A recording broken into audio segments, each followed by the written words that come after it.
السلام عليكم ورحمة الله وبركاته.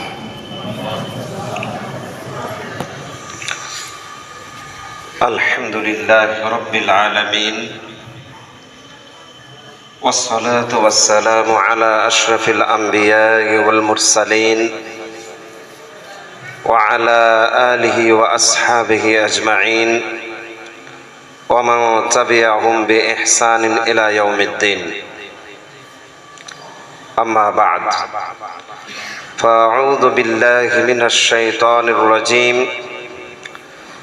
يا أيها الذين آمنوا كتب عليكم الصيام كما كتب على الذين من قبلكم لعلكم تتقون.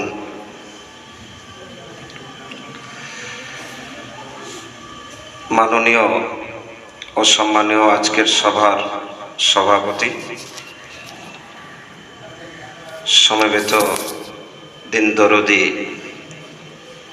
কালেমা প্রেমী মুসলিম ভ্রাতৃ ও পিতৃমণ্ডলী,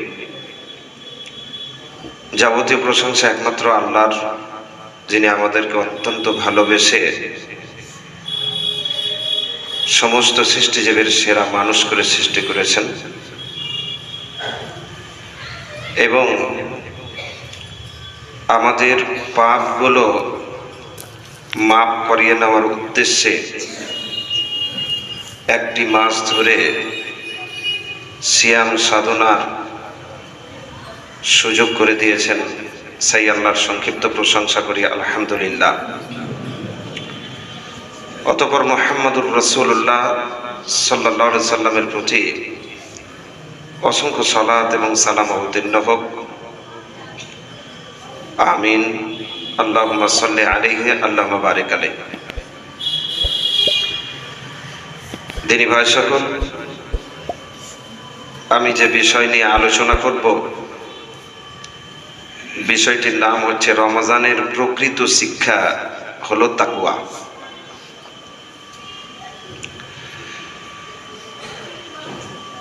তাকওয়া শব্দের শাব্দিক অর্থ আল্লাহ ভীরুতা, সংযমশীলতা, পরহেজগারি ও দিনদারি, এবং পারিভাষিক অর্থে তাকওয়া বলা হয় আল্লাহ তাআলার পুরস্কার লাভের আশায় তার আদেশসমূহ পালন করা এবং তার শাস্তি থেকে রক্ষা পাওয়ার আশায় তার নিষিদ্ধ কাজ সমূহ থেকে বিরত থাকা। তার মানে আমরা বুঝতে পারলাম যে তাকওয়ার দুটা দিক আছে। যেমন এক নম্বর, যেমন আল্লাহ তাআলার লোভনীয় পুরস্কার, ভালো কাজ করলে আল্লাহ তাআলা যে লোভনীয় পুরস্কারগুলো ঘোষণা করেছেন বা আমাদের জন্য প্রস্তুত করে রেখেছেন, সেইগুলো হাসিল করার উদ্দেশ্যে, সেইগুলো হাসিল করার আশায় আল্লাহ যা করতে বলেছেন, মুহাম্মদুর রাসূলুল্লাহ সাল্লাল্লাহু আলাইহি সাল্লাম যা করতে বলেছেন, সেগুলো যথাযথভাবে পালন করা। এবং যারা আল্লাহর কথা শুনবে না, শরীয়ত অনুযায়ী জীবন যাপন করবে না, তাদের জন্য যে শাস্তি প্রস্তুত রেখেছেন, সেই শাস্তিকে ভয় করে, সেই শাস্তি থেকে বাঁচার আশায় আল্লাহ এবং আল্লাহর রাসূল সাল্লাল্লাহু আলাইহি সাল্লামের নিষেধগুলো থেকে নিজেকে দূরে রাখা, বিরত থাকা। কিন্তু কতগুলো আলেম যারা নবী সাল্লাল্লাহু আলাইহি সাল্লামের শানে বাড়াবাড়ি করে, তাদের কথা কিন্তু অন্যরকম। তাদের কথা শুনলে আমরা স্পষ্টভাবে বুঝতে পারবো যে তাদের কথা হচ্ছে তাকওয়া বিরোধী। কয়েকদিন আগে প্রসিদ্ধ এক বক্তা, যারা নিজেকে আহলে সুন্নাত ওয়াল জামাত বলে, অর্থাৎ বেরেলি যারা, কবর পূজারী যারা, তাদের এক আলেম বলছে, আমি চাই না বেহেশত, ভয় পাই না জাহান্নাম। আমি চাই না বেহেশত, ভয় পাই না জাহান্নাম, আমার কপালে লিখে দিও দয়াল নবীর নাম। মানে ও বেহেশত চায় না, জান্নাত চায় না। জান্নাত চাওয়া মানে জান্নাত পাওয়ার আশা করে না, আর আল্লাহর শাস্তি থেকে ভয়ও করে না, জাহান্নামকে ভয় করে না। বলছে শুধু আমার এখানে আল্লাহ নবীর নাম লিখে দিলেই যথেষ্ট। তো এরা হচ্ছে জাহেল, এটা হচ্ছে মূর্খ। আমি এই জন্য এই কথাগুলো বলছি যে আমাদের অনেক ভাই, বিশেষভাবে যাদের জ্ঞান অল্প, তারা ইউটিউবে ফেসবুকে এই কথাগুলো, এই বক্তব্যগুলো শুনবে আর প্রভাবিত হয়ে সেও এই ধরনের কথা হয়তো বলতে আরম্ভ করবে। তো আল্লাহর শাস্তি থেকে যেমন একদিকে ভয় করতে হবে, তা থেকে বাঁচার উদ্দেশ্যে নিষেধগুলোকে মানতে হবে, অনুরূপভাবে আল্লাহর জান্নাতের আশা করতে হবে। তো এটা ছিল তাকওয়া। তাকওয়া কোথায় থাকে এবং তাকওয়া কেমন, আগে আমরা জানব। তাকওয়ার স্থান হচ্ছে অন্তর।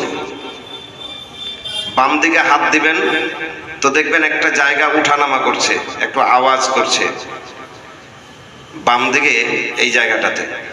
ওখানেই ওই একটা কলব আছে, অন্তর। ওই অন্তরের ভেতরে কি থাকে? তাকওয়া থাকে। তাকওয়ার স্থান হচ্ছে অন্তর। আল্লাহর নবী সাল্লাল্লাহু আলাইহি সাল্লাম স্পষ্টভাবে বলছেন, সহিহ মুসলিম হাদিস নাম্বার 2564, তিনবার করে এদিকে ইঙ্গিত করছেন আর বলছেন, আত্তাকওয়া হাহুনা, আত্তাকওয়া হাহুনা, আত্তাকওয়া হাহুনা। বলছেন তাকওয়া কোথায় থাকে, আল্লাহ ভীরুতা কোথায় থাকে? এখানে থাকে। তো তার মানে বুঝতে পারা গেল তাকওয়াটা দেখার জিনিস নয়, তাকওয়াটা আভ্যন্তরীণ জিনিস, তাকওয়াটা ভেতরে থাকে। আমরা যে বলতে পারবো যে তাকওয়াটা কেমন, কোন রঙের, কত বড়, আমরা বলতে পারবো না, কেউ বলতে পারবে না। কারণ তাকওয়াটা কোথায় থাকে? মানুষের শরীরের ভেতরে একটা অন্তর আছে, ওই অন্তরে থাকে, ভেতরে থাকে। তার জন্য আমরা দেখতে পারি না। কিন্তু তাকওয়া দেখতে না পেলেও কেউ যদি মুত্তাকি হয়, মানে কারো কাছে তাকওয়া থাকে, তো তার চলাতে, বলাতে, উঠাতে, বসাতে, শোয়াতে, জাগাতে, খাওয়াতে, পান করাতে আপনি বুঝতে পারবেন যে এই লোকটা মুত্তাকি। তার কাজে কর্মে আপনি বুঝতে পারবেন, প্রস্ফুটিত হবে এটা যে এই লোকটা মুত্তাকি। এটা গোপন করার জিনিস নয়। কেউ মুত্তাকি হবে আর ওর তাকওয়া গোপন থাকবে, তার কথাতে বোঝা যাবে না, তার কাজে কর্মে বোঝা যাবে না, এরকমটা হবে না। তাকওয়া বুঝতে পারা যাবে যে এই মানুষটা মুত্তাকি, এর কাছে তাকওয়া আছে। কারণ তার সাথে যখন চলাফেরা করবেন তো দেখবেন বহু কথা, বহু কাজ থেকে, বহুর খাবার থেকে, বহু পানীয় থেকে ওই লোকটা বেঁচে থাকছে, খাই না। মানে যেগুলো হারাম, কোরআন হাদিসে নিষিদ্ধ, সেইগুলো থেকে বেঁচে থাকছে। আপনি বুঝতে পারবেন যে হ্যাঁ, এই লোকটা হচ্ছে মুত্তাকি। আমরা যখন বিয়ে বাড়ি যাই, তো বিয়েতে খেতে যখন বসবেন তো দেখবেন অনেক লোক গরুর মাংস খাবে না, বলছে আমি পরহজি। ওকে পরহজি, গরুর মাংস খাবে না। তার মানে গরুর মাংস থেকে নিজেকে বাঁচাবার চেষ্টা করছে। তা এই যে পরহজি, মুত্তাকি মানে হচ্ছে কি? পরহজি মানে হারাম জিনিস থেকে যে পরহেজ করে থাকে, বেঁচে থাকে, নিজেকে রক্ষা করে।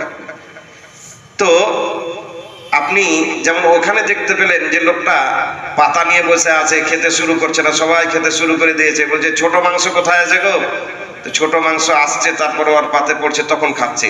তো আপনারা আশেপাশের লোকেরা জানতে পারছেন যে এই লোকটা কি? পরহজি। ওর কাজে বুঝতে পারলেন। ওই রকম একজন মুত্তাকি, একজন পরহেজগার ব্যক্তির খাওয়া থেকে, পান করা থেকে, চলাফেরা থেকে, উঠা বসা থেকে আপনি বুঝতে পারবেন যে এই লোকটা মুত্তাকি। তাকওয়াটা কেমন? তাকওয়াটা হচ্ছে সুগন্ধির মতো। যেমন কেউ যদি আতর বা সেন্ট মেখে থাকে, শরীরে থাকে, তো গোপন করতে পারবে না। ঠিক ওই রকম তাকওয়া গোপন করা যাবে না, যদিও তাকওয়া মানুষের ভিতরে আছে, দেখতে পাওয়া যায় না। আপনাকে দুই একটা হাদিস আমি শোনাই যে কেমন করে গোপন করা যায় না তাকওয়া, দেখতে পাওয়া যায় না কিন্তু বুঝতে পারা যায়। একটা হাদিস আছে সহিহ বুখারীর হাদিস, সহিহ বুখারীর 2215 নম্বর হাদিস। হাদিসটা লম্বা আছে, তবে আমি একটা ছোট্ট অংশ আপনাদের সামনে পেশ করব। হাদিসটিতে আছে এক যুবক নিজের কাকাতো বোনকে খুব ভালোবাসতো। যেমন মানুষেরা কোনো পুরুষ কোনো নারীকে ভালোবাসে, তো বলছে আমি খুবই ভালোবাসতাম আর আমি চাইতাম একবার তার সাথে মনস্কামনা পুরা করতে। তো কাকাতো বোন বলল যে 100 দিনার লাগবে, মানে 100টা স্বর্ণ মুদ্রা দিতে হবে, তবেই তুমি তোমার মনস্কামনা পুরা করতে পারবে। বলছে আমি চেষ্টা করলাম, ফাসআইতু ফিহা, আমি এতে চেষ্টা করলাম আর একত্রিত করে ফেললাম 100টা মুদ্রা। 100টা মুদ্রা তাকে নিয়ে গিয়ে বললাম এই যে নাও 100টা মুদ্রা আর আমাকে মনস্কামনা পুরা করতে দাও। সুতরাং বাধ্য নিরালয়ে গিয়ে বলছেন যে যখন আমি তার দুই পায়ের মাঝে বসে গিয়েছি তখন মেয়েটা বলছে ক্বালাত ইত্তাকিল্লাহ, হে আল্লাহর বান্দা তুমি আল্লাহকে ভয় করো, আল্লাহকে ভয় করো, ওয়ালা তাকুজ্জাল খাতাম ইল্লা বিহাক্কিহি, আর বৈধ অধিকার ছাড়া তুমি মোহরকৃত বস্তুর সিল খুলিও না। কথাটা বুঝতে পারলেন? মেয়েটা ছিল সতী, এখন পর্যন্ত তার সাথে কেউ মিলামেশা করেনি, তার বিয়ে হয়নি। সে বলতে চাইছে যে যে আমাকে বিয়ে করবে সেই শুধু আমার সাথে এই কাজ করতে পারে। তুমি যেহেতু বিয়ে করনি, তোমার বৈধ অধিকার নেই, সুতরাং এখনো মোহর লাগা আছে। যেমন একটা শিশিতে মোহর লাগা থাকে তো কেউ খুলতে পারে না, বলছে এই মোহর তুমি অবৈধভাবে খুলবে না। যেমন এই কথা বলা ছিল, যুবক বলছে ফাকুম, তো আমি দাঁড়িয়ে গেলাম আর দাঁড়িয়ে তাকে ছেড়ে দিলাম। আচ্ছা বলুন, 100 সোনার মুদ্রা দিয়েছে, তারপরে কতদিন পর্যন্ত একত্রিত করেছে 100 সোনার মুদ্রা, 100 সোনার মুদ্রা তাকে দিয়েছে আর তার পরিবর্তে তার কাছে গিয়েছে।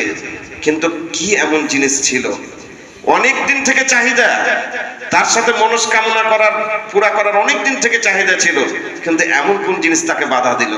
কি বাধা দিল? ইত্তাকিল্লাহ, তুমি আল্লাহকে ভয় করো। যেমন আল্লাহকে ভয় করো বলা ছিল, আর তার সাথে সাথেই তাকে ছেড়ে দিল। কে বাধা দিল? আল্লাহর ভয়। এটাই হচ্ছে তাকওয়া। আল্লাহর ভয়ে, আল্লাহর শাস্তি থেকে নিজেকে রক্ষা করার উদ্দেশ্যে আল্লাহর নিষিদ্ধ কাজ থেকে লোকটা করলো কি? বাঁচল। এটা কি ছিল? এই শক্তিটার নাম হচ্ছে তাকওয়া। মেয়েটা বললো ইত্তাকিল্লাহ, আল্লাহকে ভয় করো, এটাই ছিল তার মধ্যে তাকওয়া। এর চেয়ে গুরুত্বপূর্ণ একটি লম্বা হাদিস আছে, সহিহ মুসলিম এবং মুসনাদ আহমদ ইত্যাদিতে আছে। সহিহ মুসলিমের 1695 নম্বর হাদিস, আপনারা শুনে হবেন। মাইজ বিন মালিক আসলামি রাদিয়াল্লাহু তাআলা আনহু আল্লাহ নবী সাল্লাল্লাহু আলাইহি সাল্লামের কাছে গেলেন, আর আসার পরে আল্লাহ নবীকে বলছেন, আল্লাহ নবী তাহহিরনি, আমাকে পবিত্র করে দেন। আল্লাহ নবী বলছেন যাও, ফিরে যাও, ইস্তেগফার করো গা, যাও তওবা করো গা, আল্লাহ ক্ষমা করবেন। দ্বিতীয়বার লোকটা একটু যাচ্ছে আর যাওয়ার পর আবার ফিরে আসছে, এসে আবার বলছে যে আল্লাহ নবী আমাকে পবিত্র করে দেন। একবার দুইবার নয়, বর্ণনাকারী বলছেন যে যখন চতুর্থবার ছিল, 3 বার করে লোকটাকে আল্লাহ নবী ফিরিয়ে দিলেন। চতুর্থবার যখন এলো, আসার পরে আল্লাহ নবী তাকে জিজ্ঞেস করছেন, আমি তোমাকে কি থেকে পবিত্র করব? তুমি কি থেকে পবিত্র হতে চাইছো? বলছে মিনাজ জিনা, আমি জেনা থেকে পবিত্র হতে চাইছি, আমি জেনা করে ফেলেছি। বলছে আচ্ছা তুমি কি ওইরকম করে ফেলেছো যেমন কুয়োতে দড়িটা কুয়োতে ভিতরে চলে যায়? বলছে হ্যাঁ আল্লাহ নবী, আমি তাই করেছি। বলছে আচ্ছা সুরমা দানিতে কাঠি যেমন ডুবে যায় ওই রকম কি করেছে? বলছে হ্যাঁ আল্লাহ নবী করেছি, আমি জানি ভালো করে জেনা কাকে বলে, যেটা স্ত্রীর সাথে করা হয় ওটা আমি অন্য নারীর সাথে করেছি। আল্লাহ নবী সাল্লাল্লাহু আলাইহি সাল্লাম তখন বললেন যে যাও। তারপরে একজনকে বললেন যে আচ্ছা দেখো তো এই লোকটা কি পাগল হয়েছিল কোনোদিন? আশেপাশের লোকেরা বলছে আল্লাহ নবী না, এই লোকটা কোনোদিন পাগল হয়নি। আল্লাহ নবী বলছেন যে দেখো তো কেউ মদ পান করেছে নাকি লোকটা? একজনে গিয়ে শুনিয়ে দেখলো, বলছে আল্লাহ নবী মদও পান করেনি, মদেরও কোনো গন্ধ আসছে না। তারপরে আল্লাহ নবী বললেন যে যাও একে রজম করে দাও। রজম করে দেওয়া হলো। আচ্ছা বলুন, মাইজ বিন মালিক আসলামী জানেন যে আমি যে জিনিস থেকে পবিত্র হওয়ার কথা বলছি, যে আমাকে পবিত্র করে দেন, এক্ষুনি আল্লাহ নবী পাথর দিয়ে আমাকে রজম করার কথা বলবেন, আর এক্ষুনি কিছুক্ষণের মধ্যে আমার জান চলে যাবে, মারা যাব। তারপরে কোন এমন শক্তি যে শক্তিটাকে বারবার ফিরিয়ে আনছে, 4 বার করে ফিরিয়ে আনছে। আল্লাহ নবী বলছেন যে যাও তুমি ইস্তেগফার করো, যাও তুমি তওবা করো, আল্লাহ ক্ষমা করবেন। কিন্তু লোকটা বারবার 4 বার করে ফিরে আসছে। এমন কোন শক্তি সেটা যে শক্তি তাকে ফিরিয়ে আনছে? আর তারপরে দেখুন ওই হাদিসেই আছে যে এই লোকটাকে রজম করা হলো, তারপরে একজন মেয়ে, একজন মহিলা এসে বলছে আল্লাহ নবী আমাকে পবিত্র করে দেন। একজন মহিলা, গামেদি বংশের এক মহিলা এসে বলছে যে আল্লাহ নবী আমাকে পবিত্র করে দেন। আল্লাহ নবী বলছেন যে যাও, একই কথা বলছেন, যাও তুমি ইস্তেগফার করো, তওবা করো, আল্লাহ ক্ষমা করবেন। মহিলাটা তখন বলছে যে আল্লাহ নবী আমি জেনার কারণে গর্ভবতী হয়ে গিয়েছি, আমাকে পবিত্র করে দেন। আল্লাহ নবী বলছেন যাও ইস্তেগফার করো, আল্লাহ ক্ষমা করবেন। বলছে আপনি কি মনে করছেন যে যেমন আপনি মাইজ বিন মালিককে বারবার ফিরিয়ে দিচ্ছিলেন আমাকেও ফিরিয়ে দেবেন, আমি শুনে নেব? না, আমাকে পবিত্র করুন। আল্লাহ নবী সাল্লাল্লাহু আলাইহি ওয়াসাল্লাম বলছেন যে তোমার পেটে যে সন্তানটা আছে ওটা ভূমিষ্ঠ হবে, তারপরে ই করা হবে। এক আনসারী সাহাবী তার দায়িত্ব নিচ্ছেন, আর যখন ভূমিষ্ঠ হচ্ছে তখন আল্লাহ নবীকে এসে জানাচ্ছেন যে ওই মেয়েটা ছেলে প্রসব করেছে, তার বাচ্চা হয়ে গেছে। আল্লাহ নবী সাল্লাল্লাহু আলাইহি সাল্লাম তখন বলছেন যে দুধকে পান করাবে ছেলেটাকে। তো এক আনসারী সাহাবী তখন বলছেন আল্লাহ নবী আমি দায়িত্ব নিচ্ছি, আর দুধের দায়িত্ব আমি নিচ্ছি, ছেলেটাকে আমি যেখান থেকে হয় আমি দুধের ব্যবস্থা করে দেবো। আল্লাহ নবী সাল্লাল্লাহু আলাইহি সাল্লাম তখন বললেন যে যাও তাকে রজম করে দাও। আচ্ছা বলুন, মাইজ বিন মালিকের যে পরিণতি, সে পরিণতি তো মেয়েটা জানলো, সে মেয়েটা দেখলো আর জানে ঘটনাটাও, বলছে যে মাইজ বিন মালিককে আপনি যেমন ভাবে ফিরিয়ে দিচ্ছিলেন আমাকেও ফিরিয়ে দিতে চাইছেন। তার মানে মহিলাটা সবকিছু জানে যে মাইজ বিন মালিককে কেমন করে মারা হয়েছে, পাথর ছুঁড়ে ছুঁড়ে তাকে শেষ করা হয়েছে, মেরে দেওয়া হয়েছে। এমনকি যখন মাইজ বিন মালিককে পাথর ছুঁড়ে মারা হচ্ছিল, মাইজ বিন মালিক পালিয়ে যাচ্ছিলেন, তো একজন ব্যক্তি উটের চোয়ালের একটা হাড় নিয়ে এক হাড়ের বাড়ি দিল, আর তখন পড়ে গেলেন, আর রক্ত ফোয়ারা ছুটে গেল, রক্ত হয়ে পড়ে গিয়ে মারা গেলেন। এমনকি লোকেরা সমালোচনা করছিল যে দেখলে আল্লাহ নবী বলছেন যে তুমি যাও আল্লাহ ক্ষমা করবেন, আর একে দেখো আল্লাহ নবীর কথা শুনলো না, আর কুকুরের মতো পাথর ছুঁড়ে ছুঁড়ে তাকে মারা হলো। তো তার মানে কেমন করে মারা হয়েছিল? চারিদিক থেকে পাথর ছুঁড়ে ছুঁড়ে সেই লোকটাকে মারা হয়েছিল। এটা ওই মহিলাটা জানতো। তারপরে এমন কোন শক্তি তার ভিতরে কাজ করছিল যে মহিলাটা বারবার এসে বলছে, বারবার বলছে যে আল্লাহ নবী আমাকে পবিত্র করে দেন। জানছে যে এখনই আমাকে মেরে ফেলে দেওয়া হবে, তারপরেও বলছে আল্লাহ নবী আমাকে পবিত্র করে দেন। কোন শক্তি ছিল এটা? এই শক্তিটার নাম হচ্ছে তাকওয়া। এই শক্তিটার নামই হচ্ছে তাকওয়া। এই শক্তি যদি না থাকতো তাহলে কিন্তু আল্লাহ নবী কি এসে বলতে পারতো না যে আল্লাহ নবী আমাকে পবিত্র করে দেন। আমাদের সমাজে অনেক লোক আছে যারা জিনা করে, আমাদের সমাজে এমন লোক আছে যারা এমন কাজ করে যেটার কারণে তাকে হত্যা করে দেওয়া হবে, কিন্তু কেউ আছে এসে বলতে পারবে যে আমাকে পবিত্র করে দেন? যে পারবে না, ক্ষমতা নেই, ওই তাকওয়া নেই। কিন্তু মাইজ বিন মালিকের মধ্যে এবং গামেদিয়া মহিলার মধ্যে তাকওয়া ছিল, তার জন্য এসে বলতে পেরেছিল যে আল্লাহ নবী আমাকে পবিত্র করে দেন, মানে আমাকে মেরে, আমাকে জান থেকে পাথর মেরে শেষ করে দেন, তাহলে আমি পবিত্র হব আর পরকালের জান্নাত লাভ করতে পারবো। এটা কিসের আশায় তারা বলছিলেন? যদি আমি অপবিত্র হয়ে থেকে যাই, আল্লাহ যদি ক্ষমা না করেন, আমি অবৈধ কাজ করেছি, আল্লাহ তাআলা করবেন কি আমাকে জাহান্নামে দেবেন। আর যদি আমি পবিত্র হয়ে যাই তবে আমি জান্নাত পাবো। এই জান্নাত পাওয়ার আশায় এবং আল্লাহর নির্ধারিত যে শাস্তি, সেই শাস্তি থেকে রক্ষা পাওয়ার আশায় এরা কি করছিলেন? বলছিলেন আমাকে পবিত্র করে দেন। তো এটাই হচ্ছে তাকওয়া, এটাকেই বলা হয় তাকওয়া। তাকওয়া অবলম্বনের নির্দেশ।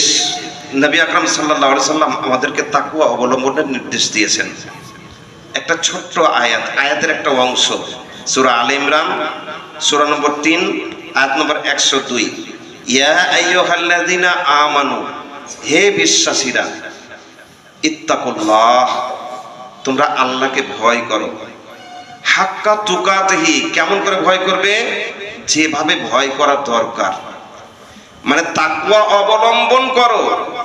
কেমন ভাবে? যেভাবে তাকওয়া অবলম্বন করা দরকার।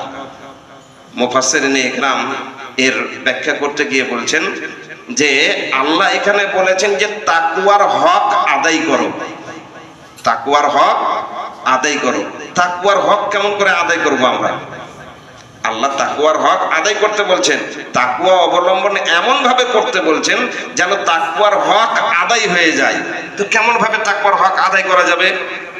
একজন সাহাবী আব্দুল্লাহ ইবনে মাসউদ রাদিয়াল্লাহু তাআলা আনহু বর্ণনা করেছেন, হাদিসটি রয়েছে আজ-জুহুদ, আবু দাউদ রাহমাতুল্লাহ আলাইহির একটি বই আছে আজ-জুহুদ, সেই বইয়ের 145 নম্বর হাদিস। আর ইমাম নাসাই রাহমাতুল্লাহ আলাইহির বই আছে আস-সুনানুল কুবরা, সেই বইয়ের 11847 নম্বর হাদিস। হাদিসকে ইমাম হাকিম রাহমাতুল্লাহ আলাইহি আর ইমাম যাহাবি ইনারা সহিহ বলেছেন। হাদিসটিতে আছে আব্দুল্লাহ ইবনে মাসউদ রাদিয়াল্লাহু তাআলা আনহু এই আয়াতের তাফসীর করছেন, ব্যাখ্যা করছেন, হাক্কা তুকাতিহি, মানে তাকওয়ার হক আদায় করা। এই তাকওয়ার হক আদায় করার ব্যাখ্যা করতে গিয়ে বলছেন আই ইউতা ফালা ইউসা। তাকওয়ার হক আদায় করার মানে হচ্ছে যে আল্লাহর আনুগত্য করতে হবে, এমন করে আল্লাহর আনুগত্য করা হবে যে আনুগত্য বিরোধী কোনো কাজ যেন না হয়। আল্লাহর আনুগত্য এমন ভাবে করতে হবে যাতে আনুগত্য বিরোধী কোনো কাজ না হয়। দ্বিতীয় কথা বলছেন ওয়া ইউযকারা ফালা ইউনসা, আর আল্লাহকে স্মরণ এমন ভাবে করতে হবে যেন আল্লাহ কোন সময় আমাদের ব্রেন থেকে আমরা স্মরণচ্যুত, আল্লাহ যেন পেরিয়ে না যায়, মানে সব সময় আল্লাহকে স্মরণ করতে হবে। আর তৃতীয় বলছেন ওয়া ইউশকার ফালা ইউকফার, আর আল্লাহর কৃতজ্ঞতা জ্ঞাপন করতে হবে এমন ভাবে যে যেন কোনো কাজে অকৃতজ্ঞতা প্রকাশ না পায়। তো এই তিনটা কাজ করতে হবে। আপনি যদি তিনটা কাজ করতে পারেন তাহলে তাকওয়ার হক আদায় করতে পারবেন। এক নম্বর কি বললাম?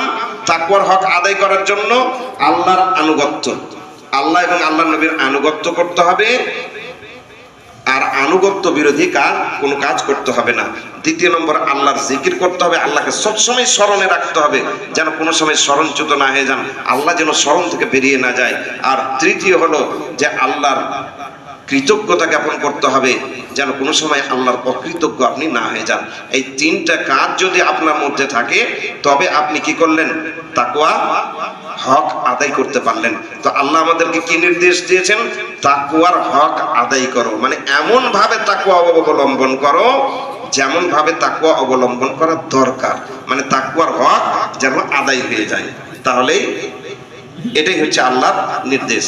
আল্লাহর নবী সাল্লাল্লাহু আলাইহি সাল্লাম থেকে এই সম্পর্কে বেশ কিছু হাদিস রয়েছে, আমি বেশি কিছু বলবো না, মাত্র দুটি হাদিস আপনাদের সামনে বর্ণনা করব। এক নম্বর হাদিস জামিউত তিরমিজিতে আছে, জামিউত তিরমিজির 2676 নম্বর হাদিস, হাদিস সহিহ। একজন সাহাবী ইরবাজ ইবনে সারিয়া রাদিয়াল্লাহু তাআলা আনহু বর্ণনা করছেন যে ওয়াজানা রাসূলুল্লাহ সাল্লাল্লাহু আলাইহি ওয়াসাল্লাম ইয়াওমান বাদা সালাতিল গাদাত মাউইজাতান বালিগা। একদিন ফজর সালাতের পর আল্লাহ নবী সাল্লাল্লাহু আলাইহি ওয়াসাল্লাম এমন ভাবে ওয়াজ করলেন মানে বক্তব্য দিলেন, উপদেশ দিলেন আমাদেরকে, যে হৃদয় স্পর্শী বক্তব্য। ওয়াজটা ছিল কেমন? মর্মস্পর্শী, মানে আপনার হৃদয়, মানুষের হৃদয় ছুঁয়ে গেল এমন কথাগুলো ছিল। আল্লাহ নবী এমন এমন কথাগুলো ওয়াজ করতে গিয়ে বললেন যে মানুষের অন্তর ছুঁয়ে গেল। তাতে কি হলো? বলছেন আমাদের অন্তরগুলো কেঁপে উঠলো আর আমাদের চোখে পানি চলে এলো। বক্তব্যটা শুনে, আল্লাহ নবীর ওয়াজটা শুনে চোখ ভিজে গেল, চোখে পানি চলে এলো আর অন্তরগুলো কেঁপে উঠলো। এক ব্যক্তি তখন বলছে যে আল্লাহ নবী যে ওয়াজটা করলেন এই ওয়াজটা সাধারণ ওয়াজ নয়, এই ওয়াজটা এমন ওয়াজ যেমন একজন বিদায়ী ব্যক্তি, মানে যে বিদায় হয়ে চলে যেতে চাইছেন সে ব্যক্তি যে ওয়াজ করেন ওই রকম ওয়াজ আল্লাহ নবী করেছেন। মনে হচ্ছে আল্লাহ নবী আমাদের ভিতরে আর বেশি দিন থাকবেন না, মনে হচ্ছে যে শেষ সময় আল্লাহ নবীর। তো একজন বিদায়ী ব্যক্তি যিনি বিদায় হতে চাইছেন, চলে যেতে চাইছেন, তিনি এইরকম ভাবে ওয়াজ করেন। এইরকম ওয়াজ কিন্তু আল্লাহ নবী করলেন। তারপরে উনি তখন বলছেন, আল্লাহ নবী কিছু উপদেশ দেন আমাদেরকে বিশেষ উপদেশ দেন। আপনি যেহেতু চলে যাবেন, আর মনে হচ্ছে বেশি দিন থাকবেন না আপনি, তো আমাদেরকে কিছু বিশেষ উপদেশ দিয়ে দেন। আল্লাহ নবী তখন প্রথম কথা বলছেন, উসিকুম বিতাকওয়াল্লাহ, আমি তোমাদেরকে আল্লাহর তাকওয়া অবলম্বন করার উপদেশ দিচ্ছি। এক নম্বর কথা কি? তাকওয়া অবলম্বন করার উপদেশ। আর দ্বিতীয় কথা বললেন যে নেতার কথা শোনা এবং তা মান্য করার উপদেশ দিচ্ছি। তিনটি কথা বললেন। এক নম্বর কথা আল্লাহর তাকওয়া অবলম্বন করা, মানে আল্লাহকে ভয় করার কথা আল্লাহ নবী উপদেশ দিলেন। আর দ্বিতীয় নেতার কথা শোনা আর তার কথা মান্য করা। যদিও নেতা একজন হাবশি দাস হয়, হাবশি গোলাম হয়, তারপরেও যাকে নেতা বানিয়ে দেওয়া হয়েছে, মানে শরঈ নেতা, এই মেম্বার গুলো নয়, এই নেতা মানে ওই রাজনৈতিক পার্টির নেতার কথা বলছি না, হাদিসে ওয়াদের কথা বলা হয়নি, বরং কাদের কি নেতা? দ্বীনি শরঈ নেতা যাদেরকে বানানো হয়েছে, ওই নেতার কথা আল্লাহ নবী বলছেন যে ওই নেতার কথা মান্য করো এবং কথা শোনো এবং তা মান্য করো। জামিউত তিরমিজি হাদিস নাম্বার 2676, হাদিস সহিহ। দ্বিতীয় একটা হাদিসে আছে, আল্লাহ নবী সাল্লাল্লাহু আলাইহি সাল্লাম থেকে আবু যার রাদিয়াল্লাহু তাআলা আনহু বর্ণনা করেছেন, আর এই হাদিসটিও জামিউত তিরমিজিতেই আছে। হাদিসটির সূত্র হাসান। হাদিসটিতে আছে আল্লাহ নবী সাল্লাল্লাহু আলাইহি সাল্লাম বলেছেন, ইত্তাকিল্লাহ হাইসুমা কুনত, তুমি যেখানেই থাকো আল্লাহকে ভয় করো, যে অবস্থায় থাকো আল্লাহকে ভয় করো। তুমি মানুষের সামনে আছো, মানুষের ভেতরে আছো, তাও আল্লাহকে ভয় করো। তুমি একাই নিজের বিছানায় আছো, তাও আল্লাহকে ভয় করো। বাড়িতে বসে আছো, তাও আল্লাহকে ভয় করো। তুমি পবিত্র অবস্থায় আছো, তাও আল্লাহকে ভয় করো। অপবিত্র অবস্থায় আছো, তাও আল্লাহকে ভয় করো। যেখানেই আছো, যে অবস্থায় আছো, আল্লাহকে ভয় করো। যদি তোমার ভিতরে আল্লাহর ভয় থাকে, সর্বাবস্থায় যদি তুমি আল্লাহকে ভয় করো, তো তোমার দ্বারা পাপ হবে না। তো আল্লাহ নবী বললেন যে ইত্তাকিল্লাহ হাইসুমা কুনত, তুমি যেখানেই থাকো, যে অবস্থাতেই থাকো, আল্লাহকে ভয় করো। আর দ্বিতীয় কথা বলেন ওয়া আতবিস সাইয়্যাতাল হাসানাতা তামহুহা, আর গুনাহ তো করা যাবে না, কিন্তু যদি শয়তানের ফেরে পড়ে গুনাহ হয়ে যায়, তো সাথে সাথে একটা নেকির কাজ করে দাও। গুনাহ হয়ে গেছে, 1000 টাকা সাদকা করে দেন, 5000 টাকা সাদকা করে দেন, সাথে সাথে আপনার ওই গুনাহটা মিটে যাবে। আল্লাহ যদি আল্লাহর হক থাকে, বান্দার হক যদি না থাকে। তো আল্লাহ বলছেন যে ওয়াতবিস সাইয়্যাতান হাসানা তামহুহা, তুমি গুনাহ যদি তোমার দ্বারা হয়ে যায়, তো গুনাহ করার সাথে সাথে তুমি একটা নেকির কাজ করে দাও, তো ওটা মিটে যাবে। ওয়া খালিকিন নাসা বিখুলুকিন হাসান, আর মানুষের সাথে সদাচরণ করো, সৎ ব্যবহার করো। এই তিনটি কাজ করার কথা এখানে আল্লাহ নবী সাল্লাল্লাহু আলাইহি ওয়াসাল্লাম বললেন। তো স্পষ্ট হয়ে গেল আমাদের কাছে যে আল্লাহ যেমন তাকওয়া অবলম্বন করার নির্দেশ দিয়েছেন, নবী আকরাম সাল্লাল্লাহু আলাইহি ওয়াসাল্লাম একই কথা বলেছেন, তাকওয়া অবলম্বন করতে হবে। ওখানেও নির্দেশ আছে, ওখানেও আমরের সেগা, অর্থাৎ আদেশবাচক কথা আল্লাহ নবী বলেছেন, এখানেও আল্লাহ নবী সাল্লাল্লাহু আলাইহি ওয়াসাল্লাম আদেশ করেছেন। তো বুঝতে পারা গেল তাকওয়া অবলম্বন করাটা আমাদের জন্য অপরিহার্য, করতেই হবে। 7 নম্বর আমাদের যেটা শিরোনাম আছে, তা হলো তাকওয়া অবলম্বনের পার্থিব সুফল। তাকওয়া অবলম্বন করে আমরা কি পাবো, দুনিয়াতে কি পাবো আর পরকালে কি পাবো? যদি আমরা কিছু না পাই, তো কেন তাকওয়া অবলম্বন করব? তো বেশ কয়েকটা উপকারিতা, কয়েকটা সুফল আপনাদের সামনে আমি তুলে ধরবো। প্রথমে পার্থিব জীবনের সুফল। দুনিয়াতে কি পাবেন তাকওয়া অবলম্বন করলে? আপনি যদি মুত্তাকি হয়ে যান, তো দুনিয়াতে কি পাবেন? কোরআনের আয়াত সূরা তালাক সূরা নম্বর 65 আয়াত নম্বর 2 এবং 3 এ আছে। আল্লাহ তাআলা বলছেন, ওয়া মান ইয়াত্তাকিল্লাহ ইয়াজআল লাহু মাখরাজা, যে ব্যক্তি তাকওয়া অবলম্বন করলো বা যে তাকওয়া অবলম্বন করবে, তাকে আল্লাহ সমস্ত সমস্যার সমাধান করে দেবেন। যে কোনো সমস্যা থেকে উত্তরণের একটা সমাধান বের করে দিবেন আল্লাহ তাআলা, যাতে করে সমস্যাই না থাকে। ওয়ায়ারযুকহু মিন হাইসু লা ইয়াহতাসিব, আর তাকে এমন উৎস থেকে রিজক দিবেন যেটা তার ধারণার বাইরে, মানে ধারণাতীত উৎস থেকে তাকে রিজক দিবেন। তো বুঝতে পারা গেল যে তাকওয়া অবলম্বনের মাঝেই রয়েছে সমস্ত সমস্যার সমাধান। আপনার যতই সমস্যা হোক না কেন দুনিয়াতে, আপনি যদি মুত্তাকি হন তো আল্লাহর কাছে আপনি নিজের তাকওয়া, নিজের সমস্যার কথা জানান, আল্লাহ তাআলা কি করবেন? আপনার সমস্যার সমাধান করে দেবেন। আল্লাহ সেই সমস্যা থেকে বের হওয়ার একটা রাস্তা তৈরি করে দেবেন, আর আপনাকে হালাল রুজি দিবেন, হালাল রিজক দিবেন আপনাকে। অন্য একটা আয়াতে আছে সূরা আরাফ সূরা নম্বর 7 আয়াত নম্বর 96, ওয়ালাউ আন্না আহলাল কুরা আমানু ওয়াত্তাকাউ, বলছেন জনপদের লোকেরা, শহরবাসীরা যদি মুমিন হতো আর তাকওয়া অবলম্বন করত, লা ফাতাহনা আলাইহিম বারাকাতিম মিনাস সামাই ওয়াল আরজ, তো আমি আকাশ এবং জমিনের বারকাত সমূহ খুলে দিতাম, উন্মুক্ত করে দিতাম। তার মানে আমরাও যদি মুত্তাকি হয়ে যাই তো আল্লাহ তাআলা আকাশের বরকত আর জমিনের বরকত সব আমাদের জন্য উন্মুক্ত করে দিবেন, যেমন এক শহরবাসীর জন্য আল্লাহ তাআলা এখানে বলেছেন। তো তারা যাদের কথা বলছেন তারা কিন্তু মুত্তাকি হয়নি, আর আল্লাহ তাদের জন্য উন্মুক্ত করেননি। আমরা যদি মুত্তাকি হয়ে যাই, আমরা যদি ঈমান আনার পরে মুত্তাকি হয়ে যাই, তো আল্লাহ তাআলা আমাদের জন্য আকাশ ও জমিনের বরকত উন্মুক্ত করে, রাস্তা উন্মুক্ত করে দিবেন, কোনো অসুবিধা আমাদের থাকবে না। তো এখানে বুঝতে পারা গেল যে রিজকের দরজা আল্লাহ তাআলা আমাদের জন্য খুলে দেবেন। দ্বিতীয় নম্বর হচ্ছে তাকওয়া অবলম্বন করা হালাল রিজক উপার্জনের একটা অন্যতম মাধ্যম। আপনি হালাল রিজক উপার্জন করবেন, তার জন্য বড় মাধ্যম হচ্ছে কি? তাকওয়া অবলম্বন করা। যেমন একটি হাদিস আছে ইবনে মাজাতে 2144 নম্বর হাদিস, আল্লাহ নবী সাল্লাল্লাহু আলাইহি সাল্লাম বলছেন যে, হে লোকেরা, তোমরা তাকওয়া অবলম্বন করো এবং উপার্জনের সঠিক পথ, হালাল পদ্ধতি অবলম্বন করো। তারপরে বলছেন যে কোনো নাফস, অতক্ষণ পর্যন্ত কোনো প্রাণী মরতে পারে না যতক্ষণ পর্যন্ত তার যতটা রুজি লেখা আছে ততটা রুজি না ভক্ষণ করবে, ততক্ষণ পর্যন্ত মরতে পারে না।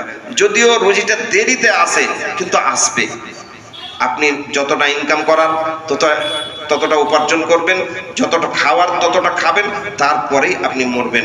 আল্লাহ নবী বলছেন ফাত্তাকুল্লাহ, সুতরাং তোমরা তাকওয়া অবলম্বন করো, আর উপার্জনের সঠিক পদ্ধতি, হালাল পদ্ধতি তোমরা এই করো, অবলম্বন করো।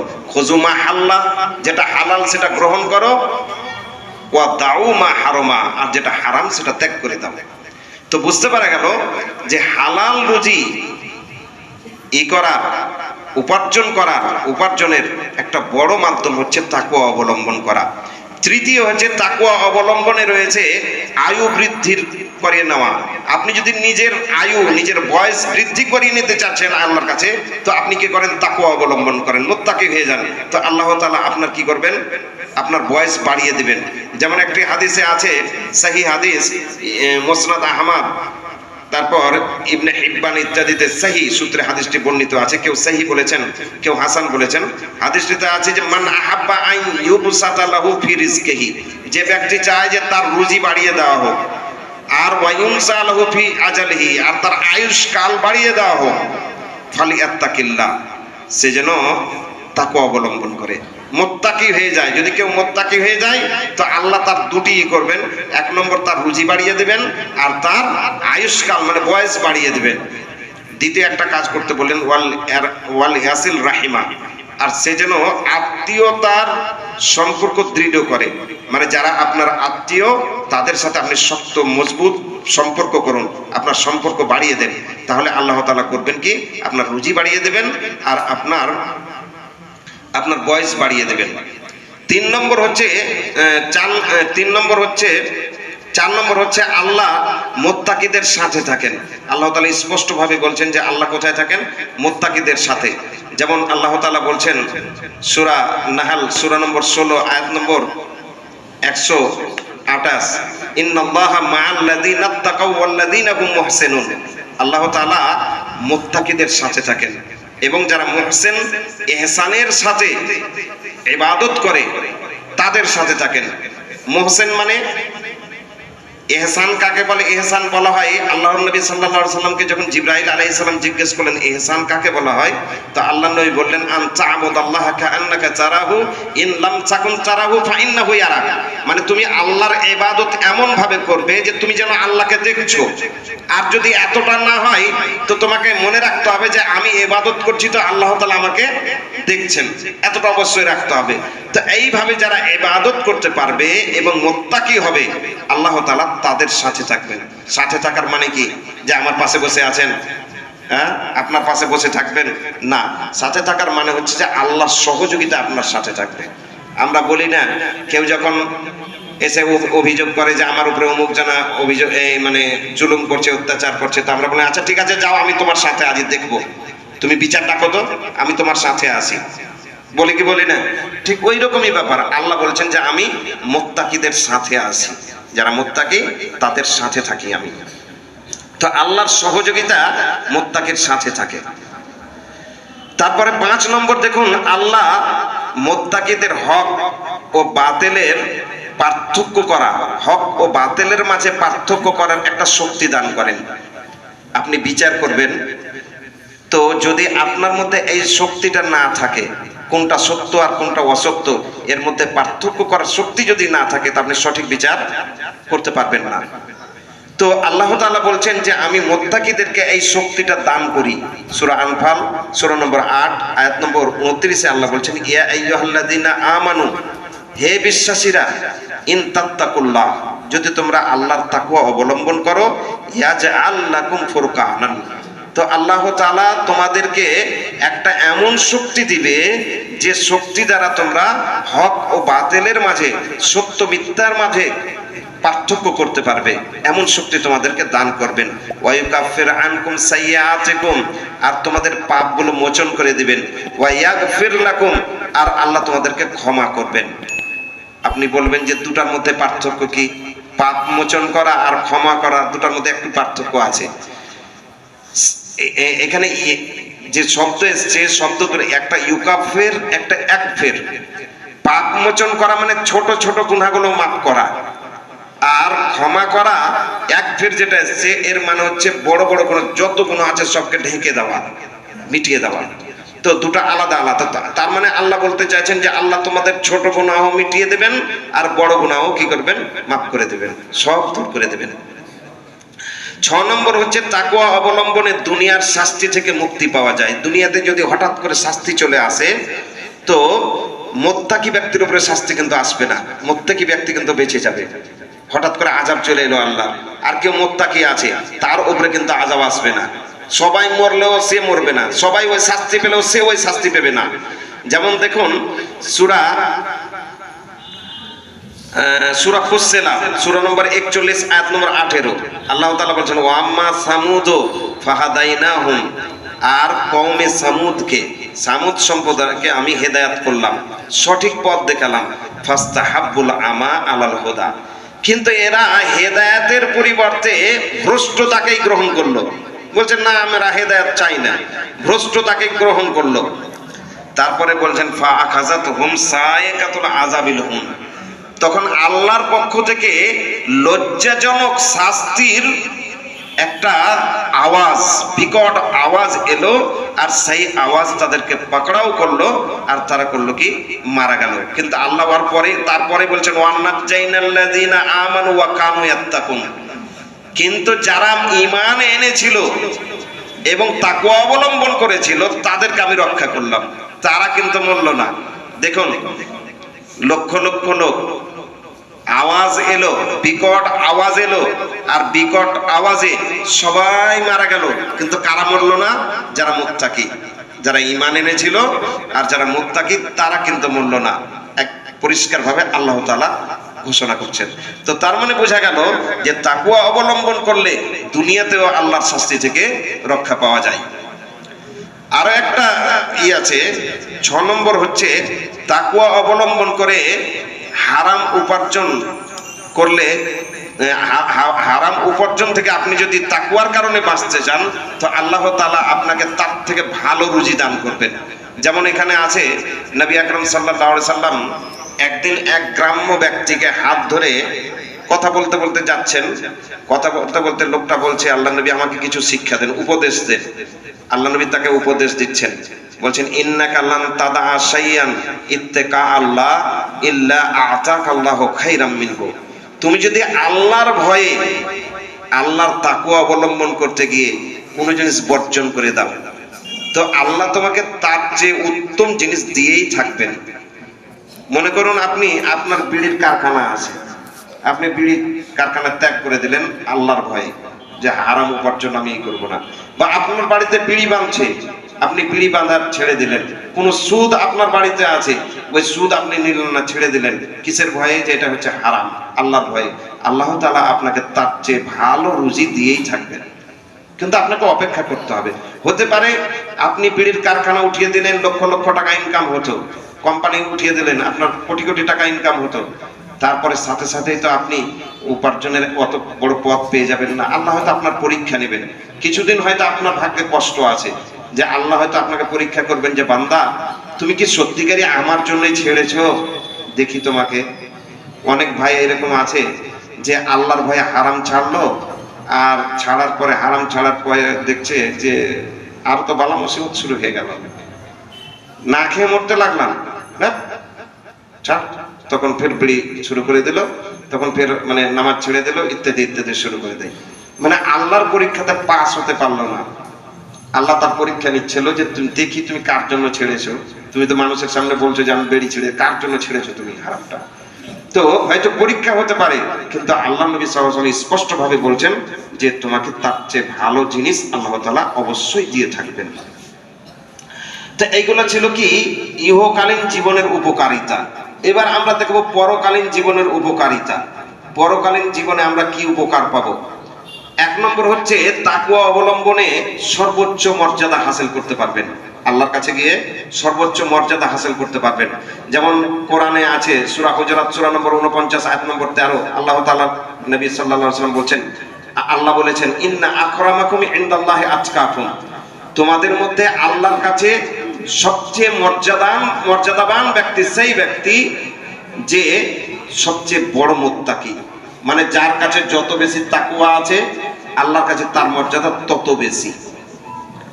আল্লাহ নবী সাল্লাল্লাহু আলাইহি সাল্লামকে একবার জিজ্ঞাসা করা হলো, সহিহ বুখারী এবং সহিহ মুসলিমের হাদিস, জিজ্ঞাসা করা হলো যে আল্লাহ নবী সবচেয়ে সম্মানিত ব্যক্তি কে? আল্লাহর কাছে বলা হলো না যে আল্লাহর কাছে কিছু, এরকম নয়, বলা হলো যে সবচেয়ে সম্মানিত ব্যক্তি কে? আল্লাহ নবী বলেন আতকাকুম, তোমাদের মধ্যে সবচেয়ে যার মধ্যে বেশি তাকওয়া আছে, বড় মুত্তাকি, সেই হচ্ছে বেশি সম্মানিত। আর আমরা দেখিনি আবু বকরকে, আবু বকরের ঘটনা আমরা শুনিনি। আবু বকরের ব্যাপারে হাদিস বেশি বেশি বর্ণনা করছেন আবু হুরায়রা, আর সবচেয়ে মর্যাদাকে পাচ্ছেন আবু বকর, অথচ উনি অনেক হাদিস কম বর্ণনা করেছেন।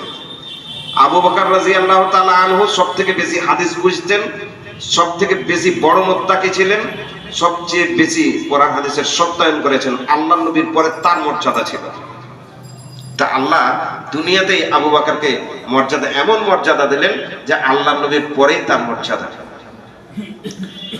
তো কি বলছিলাম, যে যে সবচেয়ে বড় মুত্তাকি সে হচ্ছে সবচেয়ে সম্মানিত ব্যক্তি। দ্বিতীয় নম্বর, আল্লাহ মুত্তাকিদেরকে দ্বিগুণ অনুগ্রহ দান করে থাকেন। আল্লাহর অনুগ্রহ মুত্তাকিরা দ্বিগুণ পায়। যেমন সূরা হাদিদে একটা আয়াত আছে, আয়াত নম্বর 28, ইয়া আইয়ুহাল্লাযীনা আমানু ইত্তাকুল্লাহ, হে মুমিনেরা তোমরা আল্লাহকে ভয় করো, ওয়া আমিনু বিরাসূলিহি, আর তার রাসূলের উপরে ঈমান আনো। কি হবে? ইউতিকুম কিফলাইনা মির রাহমাতিহি, আল্লাহ তাআলা তার অনুগ্রহ দ্বিগুণ তোমাদেরকে দিবেন। সাধারণ মুমিনকে যা দিবেন, তুমি যদি মুত্তাকি হও তো আল্লাহ তাআলা তোমাকে দ্বিগুণ দিবেন, দ্বিগুণ অনুগ্রহ করবেন তোমার উপরে। ওয়া ইয়াজআল্লাকুম নূরান তামশুনা বিহি, আর তোমাকে একটা এমন জ্যোতি দিবেন, জ্যোতি দান করবেন, যে জ্যোতির দ্বারাতে তুমি অন্ধকারে চলবে। জ্যোতি ছাড়া কি অন্ধকারে চলা যাবে? তো এই জ্যোতি কোন জ্যোতি? এই জ্যোতির অর্থ হচ্ছে যে তোমাকে এমন একটা আলো আল্লাহ দান করবে যে তুমি শিরক বেদাতের অন্ধকার, আরো বিভিন্ন রকমের অপকর্মের যে অন্ধকার আছে, দুনিয়া অন্ধকারে ভরে, ফিতনার যে অন্ধকার, এই অন্ধকারে এই আলো তোমার কাজ করবে। তুমি কিন্তু মানে ওই ফিতনাগ্রস্ত হবে না। ওয়া ইয়াগফির লাকুম, আর আল্লাহ তোমাদেরকে ক্ষমা করবেন। আল্লাহু গফুরুর রহিম, আল্লাহ তাআলা পরম ক্ষমাশীল। তো বুঝতে পারা গেল যে যদি মুত্তাকি হয় তো মুত্তাকিকে আল্লাহ তাআলা দ্বিগুণ অনুগ্রহ দান করবেন। তারপরে দেখুন, তাকওয়া অনুশীলনে বা তাকওয়া অবলম্বনে জান্নাত অর্জন করা যায়। আপনি যদি জান্নাত অর্জন করতে চাইছেন তো আপনাকে মুত্তাকি হতে হবে। আপনি যদি মুত্তাকি হন তো আপনি জান্নাত অর্জন করতে পারবেন। যেমন আল্লাহর নবী সাল্লাল্লাহু আলাইহি সাল্লাম থেকে একটি স্পষ্ট হাদিস আছে। হাদিসটি তিরমিজি, ইবনে মাজাহ ইত্যাদিতে আছে। হাদিস সহিহ, সবাই সহিহ বলেছেন হাদিসটিকে। হাদিসটিতে আছে, আল্লাহর নবীকে জিজ্ঞাসা করা হলো যে আল্লাহর নবী, কোন এমন কাজ আছে যে কাজটা সবথেকে বেশি মানুষকে জান্নাতে প্রবেশ করাবে? এমন কোন কাজ আছে, এমন কোন নেকির কাজ আছে যে কাজটা মানুষকে সবথেকে বেশি মানুষকে জান্নাতে প্রবেশ করাবে? আল্লাহর নবী বললেন আত-তাকওয়া। সেটা হচ্ছে তাকওয়া। এক নম্বর হচ্ছে তাকওয়া, আর দ্বিতীয় নম্বর বললেন ওয়া হুসনুল খুলক, এবং সদাচরণ, সৎ ব্যবহার, ভালো চরিত্র। তো দুটা জিনিস আল্লাহ নবী বর্ণনা করলেন। এক নম্বর তাকওয়া, যে জান্নাতে সবচেয়ে বেশি লোককে নিয়ে যাবে, আর দ্বিতীয় হচ্ছে সদাচরণ। তারপরে আল্লাহ নবীকে জিজ্ঞাসা করা হলো যে এমন কোন গুনাহ আছে যে গুনাহ সবচেয়ে বেশি মানুষকে জাহান্নামে নিয়ে যাবে? আল্লাহ নবী বলছেন দুটি জিনিস আছে, একটা হচ্ছে এই মুখ, আর দ্বিতীয় হচ্ছে যৌনাঙ্গ। মানে দুই জাঙ্ঘের মধ্যে যে জিনিসটা আছে, আর দুই চোয়ালের মাঝে যে জিনিসটা আছে, এক মুখ আর দ্বিতীয় হচ্ছে আপনার গুপ্তাঙ্গ। এই দুটা জিনিস সব থেকে বেশি জাহান্নামে নিয়ে যাবে। তো কি বলছিলাম, যেটা উদ্দেশ্য এখানে, যে সব থেকে বেশি যে আমলটা জান্নাতে নিয়ে যাবে সেটা হচ্ছে কি? তাকওয়া। যদি মানুষের মধ্যে তাকওয়া থাকে তো তাকে জান্নাতে নিয়ে যাবে। 4 নম্বর হচ্ছে তাকওয়া অবলম্বনকারী ব্যক্তি সর্বোত্তম ব্যক্তি। আল্লাহ তাআলা একে সর্বোত্তম ব্যক্তি বলেছেন। এই হাদিসটা খুবই গুরুত্বপূর্ণ হাদিস। হাদিসটি আমি আজকেই পেয়েছি, হাদিসটি এতদিন আমি জানতে পারিনি। হাদিসটি সহিহ, ইবনে মাজাহতে আছে। হাদিসটি 4216 নম্বর হাদিস, আর হাদিসকে সবাই সহিহ বলেছেন। হাদিসটিতে আছে, আল্লাহ নবী সাল্লাল্লাহু আলাইহি সাল্লামকে জিজ্ঞাসা করা হলো, আল্লাহ নবী সবচেয়ে মর্যাদাবান ব্যক্তি কে, সবচেয়ে উত্তম ব্যক্তি কে? আল্লাহ নবী যে উত্তরটা দিলেন খুবই গুরুত্বপূর্ণ উত্তর। কুল্লু মাকমুমিল কলব, প্রত্যেক নিষ্কলুষ অন্তর বিশিষ্ট ব্যক্তি। আর দ্বিতীয় কথা বলল সাদুকুল লিসান, এবং সত্যবাদী। মানে যার মধ্যে দুটা গুণ আছে, অন্তরটা হচ্ছে নিষ্কলুষ, তার অন্তরে কোনো কলুষতা নেই, আর দ্বিতীয় সত্য কথা বলে। সাহাবা একরাম তখন বলছেন, আল্লাহ নবী, আমরা তো এই কথাটা বুঝতে পারলাম, সত্যবাদী এই কথাটা তো বুঝতে পারলাম, কিন্তু নিষ্কলুষ এই কথাটা বুঝতে পারলাম যে এমন অন্তরের মালিক যে অন্তরটা নিষ্কলুষ হবে, তো এই কথাটা আমরা বুঝতে পারলাম না। আল্লাহ নবী তখন কত সুন্দর ব্যাখ্যা করছেন, হুয়াত তাকি আন-নাকি। নিষ্কলুষ অন্তরের মানে হচ্ছে যে অন্তরে তাকওয়া থাকবে, আর যে অন্তর পবিত্র হবে। কি থেকে পবিত্র হবে? আল্লাহ নবী বলছেন লা ইসমা ফিহি, তাতে কোনো গুনাহ হবে না। ওয়ালা বাগি, আর তাতে কোনো জুলম, অত্যাচার, অন্যায়, অবিচার হবে না। তারপরে বলছেন ওয়ালা গিল, আর কোন মুসলিম ভাইয়ের বিরুদ্ধে বিদ্বেষ হবে না। তারপরে বলছেন ওয়ালা হাসাদ, আর হিংসা হবে না। তো যে অন্তরে গুনাহ হবে না, জুলুম অত্যাচার হবে না, যে অন্তরে বিদ্বেষ হবে না, যে অন্তরে হিংসা হবে না, সেই অন্তরকে আল্লাহ নবী কি বলেন? পবিত্র অন্তর, নাকি আর তাকি। তো যার অন্তর তাকি আর নাকি হবে, অর্থাৎ সে মুত্তাকি হবে আর অন্তর পরিষ্কার হবে, এইরকম ব্যক্তি যদি হয়, তো এইরকম ব্যক্তিকে আল্লাহ নবী বললেন সবচেয়ে উত্তম ব্যক্তি। দুনিয়ার সর্বোত্তম ব্যক্তি হচ্ছে এইরকম ব্যক্তি। আর এই ধরনের ব্যক্তিকেই আল্লাহ বলেছেন যে জান্নাতে যাবে, সফল কাম হবে। দেখুন আল্লাহ তাআলা সূরা শামস সূরা নম্বর 91 আয়াত নম্বর 9 এবং 10 এ বলছেন কাদ আফলাহা মান যাক্কাহা। যে ব্যক্তি নিজের অন্তরকে কলুষ মুক্ত করতে পারলো, সে সফল কাম হয়ে গেল, মানে সে জান্নাত পেয়ে গেছে। আর যে কলুষ মুক্ত করতে পারলো না, মান্দাসাহা, যে ব্যক্তি নিজের অন্তরকে কলুষ যুক্ত করে দিল, কলুষিত করলো, সে কি হলো? অসফল হয়ে গেল, সফল কাম হতে পারলো না, কামিয়াব হতে পারলো না। তো তার মানে কামিয়াবি, সফলতা কোথায় আছে? অন্তরের কলুষ মুক্ত হওয়াতে। আপনি যদি অন্তরকে কলুষ মুক্ত করতে পারেন, অন্তর যদি মুত্তাকি হয়, তাহলে ইনশাআল্লাহ আপনি জান্নাতে যাবেন। তো এখান থেকে বুঝতে পারা যাচ্ছে যে জান্নাতি হতে হলে অন্তরকে কলুষ মুক্ত করতে হবে। 9 নম্বর, তাকওয়াকে তারতাজা ও শানিত করার উপায়। এটা শেষ আমার শিরোনাম। আর কয়েক মিনিট আছে, এই কয়েক মিনিটে ইনশাআল্লাহ, আর 3-4 মিনিট আছে, এই 3-4 মিনিটে আমার বক্তব্য শেষ করব। কয়েকটা উপায়। 1 নম্বর উপায় হচ্ছে আল্লাহর ইবাদত করা। একমাত্র আল্লাহর ইবাদত করতে হবে। আল্লাহর ইবাদত করতে গিয়ে অন্য কাউকে আল্লাহর সাথে শরীক করলে হবে না। যেমন আল্লাহ তাআলা বলেছেন সূরা বাকারাতে, ইয়া আইয়ুহান নাস উ'বুদু রাব্বাকুমুল্লাযী খালাকাকুম ওয়াল্লাযীনা মিন ক্বাবলিকুম লাআল্লাকুম তাত্তাকুন।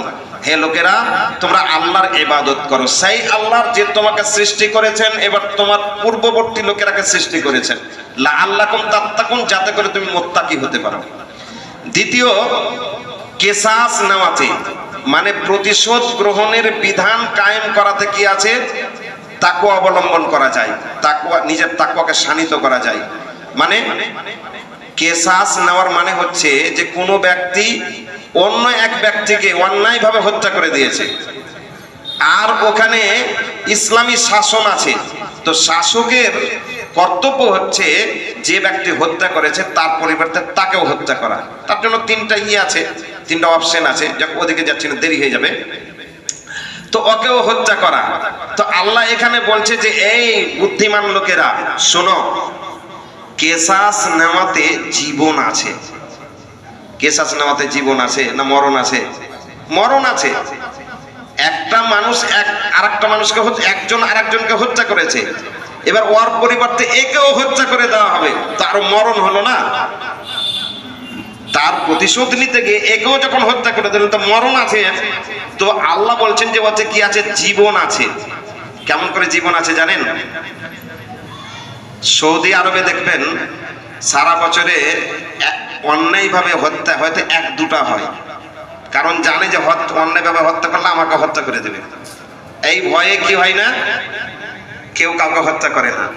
আর তাছাড়া সারা পৃথিবীতে, আপনার ভারতে 1 বছরে মনে হয় যে লক্ষ লক্ষ লোককে অন্যায়ভাবে হত্যা করা হয়। কেন হত্যা করা হয়? এখানে ওই শাস্তিটা নেই, তার জন্য।